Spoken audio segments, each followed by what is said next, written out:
2060 సంవత్సరానికి ఒక హిందువు ప్రధాని కావడం ఈ దేశంలో చాలా కష్టం. భలే చెప్పారన్న, నిజం. 2070కి ఒక ముస్లిం ప్రధాని అయితే నువ్వు ఆశ్చర్యపోవాల్సిన అవసరం లేదు. అవలీలగా అవుతారు. దీంట్లో చిన్న ఇది జరిగింది.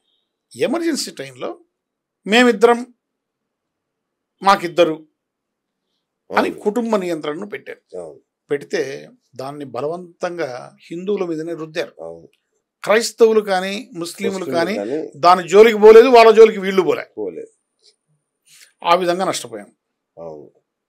మళ్ళీ మేమిద్దరం మాకు ఒకరే ముద్దు అన్నారు. అది కూడా హిందువుల మీదనే రుద్దబడింది ఆ కుటుంబ నియంత్రణ. వాళ్ళు ముస్లింలు క్రైస్తవుల జోలికి పోలే. ఇప్పుడు వన్ ఆర్ నన్ను అంటున్నారు, అసలు వద్దంటున్నారు. అది కూడా మనకే. ఇప్పుడు పరిస్థితి ఏంటంటే హిందువుల్లో పిల్లలు ఆలస్యంగా వివాహం చేసుకుంటున్నారు. అవును.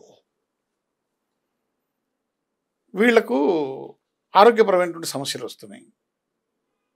ఈ బర్త్ ప్రాబ్లమ్స్, జనరేషన్ ప్రాబ్లమ్స్ వస్తున్నాయి.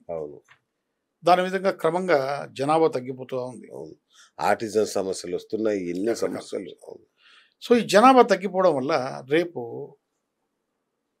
మనం మైనారిటీ అయిపోయి వేరే మతాలు మెజారిటీ స్థానం లేకొచ్చి రాజకీయ అధికారాన్ని పొంది మన హక్కులను పూర్తిగా కాలరాసే అవకాశం ఉంది. ఇప్పటికే దేవుని దయ వలన లేవు.